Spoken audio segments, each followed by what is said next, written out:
¿Quiénes son contribuyentes del impuesto a la riqueza y quiénes no?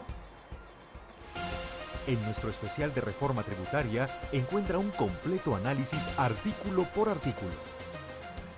Veamos qué nos dice la Ley 1739 de 2014 respecto a los obligados. Nos indica lo siguiente. ¿Quiénes son los obligados a la declaración y pago del impuesto a la riqueza? Artículo 292-2. Impuesto a la riqueza. Sujetos pasivos. Por los años 2015, 2016, 2017 y 2018, créase un impuesto extraordinario denominado el impuesto a la riqueza, a cargo de, primero, las personas naturales, las sucesiones ilíquidas, las personas jurídicas y sociedades de hecho contribuyentes del impuesto sobre la renta y complementarios. Segundo, las personas naturales, nacionales o extranjeras que no tengan residencia en el país respecto de su riqueza poseída directamente en el país, salvo las excepciones previstas en los tratados internacionales y en el derecho interno. Tercero, las personas naturales nacionales o extranjeras que no tengan residencia en el país respecto de su riqueza poseída indirectamente a través de establecimientos permanentes en el país, salvo las excepciones previstas en los tratados internacionales y en el derecho interno. Cuarto, las sociedades y entidades extranjeras respecto de su riqueza poseída directamente en el país, salvo las excepciones previstas en los tratados internacionales y en el derecho interno.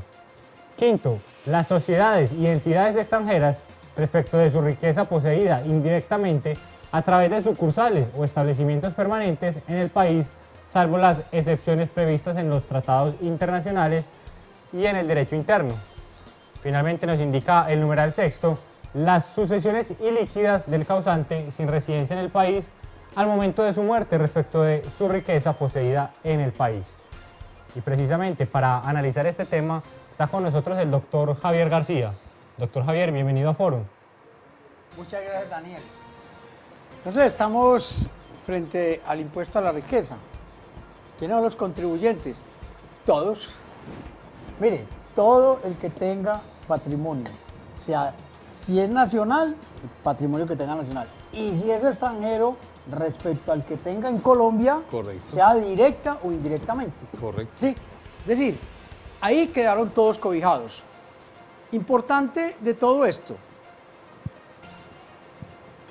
es que llamarlo impuesto a la riqueza no le quita la claridad de que es un impuesto al patrimonio. Mire la base, patrimonio bruto menos los pasivos. Esa es la base que la vamos a ver enseguida. Entonces, lo último que se inventaron puede decir que este es un impuesto en favor de la pobreza. ¿Sí me entiende? Y si es en favor de la pobreza, porque al paso que vamos, vamos a quedar ¿sí me entiende? Vamos a quedar pobres. Entonces, hay una razón que es importante. Yo vuelvo y digo, yo lo iba a decir a usted, Mauricio, inclusive al doctor Sanín, viéndolos. Hombre, ¿cómo le explica a uno a un extranjero que el impuesto de renta aquí es el 25 y que luego el 43? Y que fuera de eso, cualquier activo que tenga acá sin haber producido un solo peso ya tiene impuesto denominado a la riqueza. La riqueza. Y él va a decir, yo no soy rico. No soy rico, es que yo vine aquí fue a producir. A producir. ¿Sí?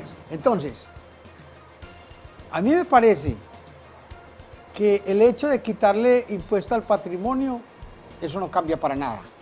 Segundo, el hecho de que nosotros estemos espantando la inversión extranjera y tratando de sacar los que tienen inversión afuera, porque es que el que tiene inversión afuera y quiere el país, las utilidades van a terminar aquí. Pero si nosotros seguimos apretándolos, ellos no van a volver aquí. Entonces, yo creo sinceramente que el impuesto a la riqueza no era el momento. No es el momento. Había que buscar una mecánica diferente, una metodología diferente, una combinación de reducción de costos y gastos del Estado. Es que han hecho muy mal las cuentas. A mí me preocupa mucho que el gobierno nacional diga, ay, me hicieron falta 12 billones después de haber pasado elecciones y demás, y hagamos un impuesto, porque es que del tema de reforma tributaria y de impuestos se empezó a hablar seriamente en el segundo semestre. Claro, después y era que no sabían cuánto les iba a costar el presupuesto ni cuánto le dan sus programas de financiación. Es que está la improvisación del Ministerio de Hacienda, que apenas se dio cuenta en el último semestre que le hacían falta 12.5 billones. Como no vas a ver qué le va a hacer falta en el año 2015 con la reducción de los ingresos por gasolina y por ACPM, o mejor dicho, por petróleo, por sus bajos precios. Es que ahí la improvisación es muy alta. Y simplemente atinamos a sacar un impuesto al patrimonio que nos va a ayudar a tapar ese hueco fiscal antitécnico, poco, digamos, estimulante de la inversión nacional y de la inversión extranjera, que eso a la postre, hoy recaudo los recursos, pero matamos a la gallina de los huevos de oro. Y después vamos a tener un decrecimiento en el Producto Interno Bruto, y eso lo que va a lograr es un menor recaudo de impuestos futuros. O sea, es un recaudo de hoy y un hambre horrible para mañana, porque usted no puede desestimular la producción. Y lo muestra, Colombia no tiene un buen crecimiento en industria, no tiene un buen crecimiento en inversión. Hay un crecimiento en construcción, hay un crecimiento en minería, ahora hay una gran inversión en autopistas y en infraestructura, pero eso no dura toda la vida. Y usted no puede espantar la inversión, tiene que dejar al país produciendo. Sí, yo creo que aquí vamos a medir con un rasero y a todos los contribuyentes, y los vamos a dejar en esta posición de que a mí no me sirve este país, ¿sí? ¿Por qué? Porque mi inversión me cuesta, porque mis ingresos me cuestan, porque mi reinversión me cuesta, ¿sí? Y porque los errores me cuestan muy caro. Entonces, nosotros nosotros queremos un país abierto hacia adelante, sí tenemos que caer en una reforma estructural, que está bien pensado el hecho de que se piense, que se trate de hacer no los mecanismos, pero yo creo que el impuesto a la riqueza encontró un caldo de cultivo. Hasta hoy yo creo que la gente va a aguantarse. Va a aguantar. ¿Por qué? El tema del patrimonio. El control tributario se va a convertir en garrote. Sí. Y cuando hay garrote, la gente no le va a gustar. ¿Por qué? Porque la gente no va a dejar de comer, no va a dejar de invertir, y va a estar pensando más bien, desgraciadamente, en la ilusión, cuando no en la evasión y cuando no en lo ilícito. Lastimosamente es así. En estos sujetos pasivos, a nosotros, cuando salió el proyecto original, habíamos advertido que no habían incluido las sucesiones, que también faltaban por incluir algunos sujetos pasivos en el ámbito nacional e internacional, por inversiones directas o indirectas. Con beneplácito en Fórum vimos que acataron nuestra sugerencia e incluyeron las sucesiones ilíquidas, e hicieron una discriminación de los sujetos pasivos un tanto taxativa, como la acabamos de ver y como lo contó el doctor Daniel en su lectura. Continuemos precisamente con los sujetos pasivos, en esta ocasión con la siguiente pregunta. ¿Quiénes serán los declarantes cuando se trate de personas naturales, nacionales o extranjeras, o de sociedades o entidades extranjeras? Y nos indica el parágrafo primero lo siguiente. Para el caso de los contribuyentes del impuesto a la riqueza, señalados en el numeral tercero y quinto del presente artículo, el deber formal de declarar estará en cabeza de la sucursal o del establecimiento permanente, según sea el caso. Sí, ahí tenemos la claridad de que si bien se tomó a la persona extranjera, que es el dueño de la personería jurídica, porque la sucursal aquí, el establecimiento, son establecimientos de comercio, es el establecimiento de comercio, es decir, la sucursal o el establecimiento permanente, quien debe declarar, quien tiene la obligación de hacer. Asimismo, la obligación de pagar, en este caso, el impuesto a la riqueza por los bienes poseídos en Colombia, indirectamente, en este caso a través de la sucursal o el establecimiento permanente. Cuando sean los bienes poseídos en Colombia y no haya establecimiento permanente o sucursal, entonces será el extranjero el sujeto pasivo obligado al pago. Veamos ahora entonces precisamente hasta cuándo iría el impuesto a la riqueza para las personas jurídicas y las sociedades de hecho. Nos indica el parágrafo segundo. Para el caso de los sujetos pasivos del impuesto a la riqueza, que sean personas jurídicas y sociedades de hecho, sean nacionales o extranjeras, el impuesto a la riqueza desaparece a partir del 1 de enero del año 2018 inclusive.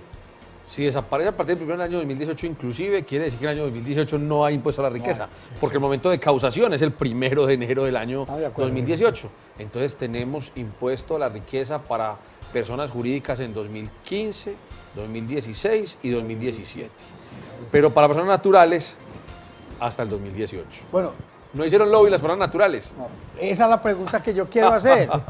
Mire, es decir, le están tirando más duro a las personas naturales que a la sociedad. Yo no estoy de acuerdo con que le tiren a ninguno. Pero Eso debe haber sido equilibrado. Además porque empiezan a hacer maromas Sí, claro. de personas naturales a sociedades y vamos a tener una cantidad de situaciones allí que usted excindió, que usted creó sociedad, que no, que fusionó, que lo que demás. Y aquí inclusive hay algunos artículos para evitar que las personas lo hagan, pero lo van a hacer. Y después va a tener una discusión de abuso del derecho y fraude de la ley con la administración y otros temas. Muy bien. Vamos a ver a continuación precisamente un listado de quienes no son contribuyentes de este impuesto a la riqueza. Comenzando entonces con los siguientes. En resumen, no son contribuyentes del impuesto a la riqueza. A. Personas naturales no residentes, nacionales, colombianos o extranjeras, respecto de su riqueza poseída en el país directamente o indirectamente a través de establecimientos permanentes que por disposiciones previstas en tratados internacionales estén excepcionadas del gravamen. B. Las sociedades y entidades extranjeras por el patrimonio poseído en el país directa o indirectamente a través de sucursales o establecimientos permanentes que por disposiciones previstas en tratados internacionales y en derecho interno estén excepcionadas del gravamen. C. Los consorcios y uniones temporales, dado que podrán ser sus consorciados, los contribuyentes. Esto de acuerdo al artículo 18 del Estatuto Tributario. D. Las inversiones de capital del exterior de portafolio, independientemente de la modalidad o vehículo utilizado para la inversión por parte del inversionista, fondos de inversión de capital extranjero, esto según el artículo 18-1 del Estatuto Tributario. E. Las corporaciones, fundaciones y asociaciones sin ánimo de lucro. F. No lo son también. Primero, los sindicatos. Segundo, las asociaciones de padres de familia. Tercero, las sociedades de mejoras públicas. Cuarto, las instituciones de educación superior aprobadas por el Instituto Colombiano para el Fomento de la Educación Superior, ICFES, que sean entidades sin ánimo de lucro. 5. Los hospitales que estén constituidos como personas jurídicas sin ánimo de lucro. 6. Las organizaciones de alcohólicos anónimos. 7. Las juntas de acción comunal. 8. Las juntas de defensa civil. 9. Las juntas de copropietarios, administradoras de edificios organizados en propiedad horizontal o de copropietarios de conjuntos residenciales. 10. Las asociaciones de exalumnos. 11. Los partidos o movimientos políticos aprobados por el Consejo. 12. Las ligas de consumidores. 13. Los fondos de pensionados. 14. Los movimientos, asociaciones y congregaciones religiosas que sean entidades sin ánimo de lucro. 15. Los fondos mutuos de inversión y las asociaciones gremiales respecto de sus actividades industriales y de mercadeo. 16. Las personas jurídicas sin ánimo de lucro que realicen actividades de salud, siempre y cuando obtengan permiso de funcionamiento del Ministerio de Salud y los beneficios excedentes que obtengan se destinen en su totalidad al desarrollo de los programas de salud. 17. Las asociaciones de hogares comunitarios y hogares infantiles del Instituto Colombiano de Bienestar Familiar o autorizados por este. Esto de acuerdo al artículo 23, inciso cuarto del Estatuto Tributario. G. Las asociaciones de adultos mayores autorizados por el Instituto Colombiano de Bienestar Familiar. H. Los fondos de inversiones, los fondos de valores y los fondos comunes que administren las entidades fiduciarias. I. Los fondos de pensiones de jubilación e invalidez. J. Los fondos de cesantías. K. Los centros de eventos y convenciones en los cuales participan mayoritariamente las cámaras de comercio y los constituidos como empresas industriales y comerciales de Estado o sociedades de economía mixta en las cuales la participación de capital estatal sea superior al 51%, siempre que se encuentren debidamente autorizados por el Ministerio de Comercio, Industria y Turismo, de acuerdo al artículo 191 en su numeral 11. Finalmente tenemos los dos siguientes literales. L. Las entidades en liquidación, concordato, liquidación forzosa administrativa, liquidación obligatoria o que hayan suscrito acuerdo de reestructuración de conformidad con lo previsto en la Ley 550 del 99 o acuerdo de reorganización de conformidad con la Ley 1116 de 2006 y las personas naturales que se encuentren sometidas al régimen de insolvencia. Finalmente nos indica el literal M, las personas naturales que se encuentren sometidas al proceso de insolvencia. Casi le falta el aliento al doctor Daniel. Por eso esta lista no está en la ley.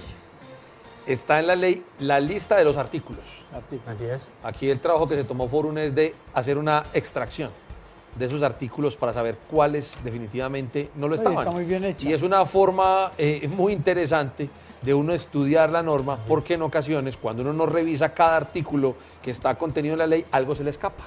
Aquí tenemos regímenes especiales y tenemos todas estas, digamos, entidades que tienen alguna situación especial respecto del impuesto de renta y complementarios y del impuesto de renta para la equidad CRE, que no están incluidas entonces en el impuesto al patrimonio. Usted revise la lista y si en la lista no está la entidad para la que usted trabaja, entonces no está sometida al impuesto al patrimonio. A mí la lista taxativamente me parece muy interesante, pero, hombre, si los que son los responsables son los contribuyentes, porque tienen que volver a la lista de los no contribuyentes. Sí, claro. ¿Sí me entiende? Claro. Es decir, a mí me decía un amigo mío que es de otro país, me decía, es que usted lee aquí una norma, hermano, y repiten, y repiten, y repiten, y repiten, Hasta y que se ese es enreda. el riesgo de caer en errores.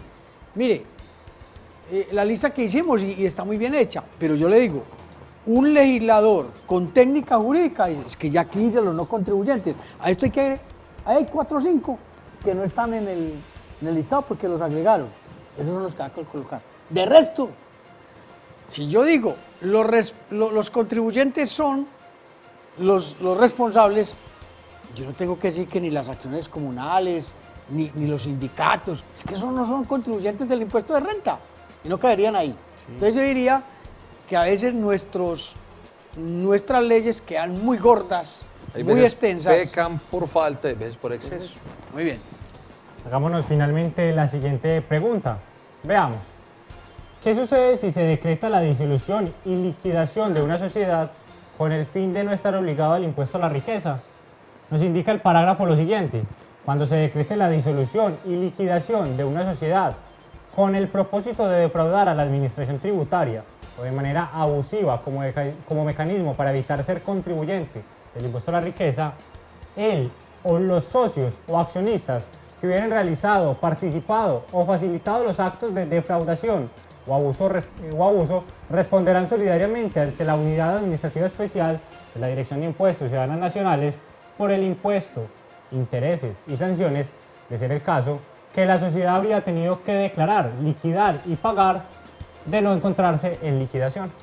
Este articulado básicamente lo que busca es desincentivar esa estrategia tributaria de someterlos a liquidación. Habíamos visto en la lista que no serán contribuyentes aquellos sometidos a liquidación o que se encuentran en el proceso de liquidación. Si alguien se mete al proceso de liquidación Solo por eso, con el fin de defraudar a la administración de impuestos en el pago, y ahí tenemos la palabra fin, ¿quién lo prueba? Sí. ¿Quién prueba que la real situación de los socios era someter la compañía a liquidación? Porque pudieron haber tomado la decisión. Cada que vamos a ver una compañía que se somete a liquidación en este preciso momento, donde está decretado un impuesto a la riqueza, la administración va a decir o va a presumir que usted liquidó para evitar el impuesto a la riqueza. Y con toda seguridad le va a decir, hágame el favor y respondan solidariamente los socios, los accionistas por el impuesto a la riqueza, dado que ustedes lo hicieron con el fin de defraudar a la administración y de no pagar dicho impuesto. Por eso hay que tener cuidado con este artículo y con el tema de la defraudación y el abuso del derecho en materia tributaria. Muy complicado el asunto del fin. ¿Quién tiene que probar el fin? Según esto, la administración. Así es. El impuesto a la riqueza y todos los temas que se tienen con la reforma tributaria, usted lo encontrará en www.forum.com.co, artículo por artículo y con la explicación debida. Hasta pronto. Forum, el valor del conocimiento. ¿Qué tienen en común un abogado, un contador y un empresario? Mucho en común. Hagamos de ellos uno solo.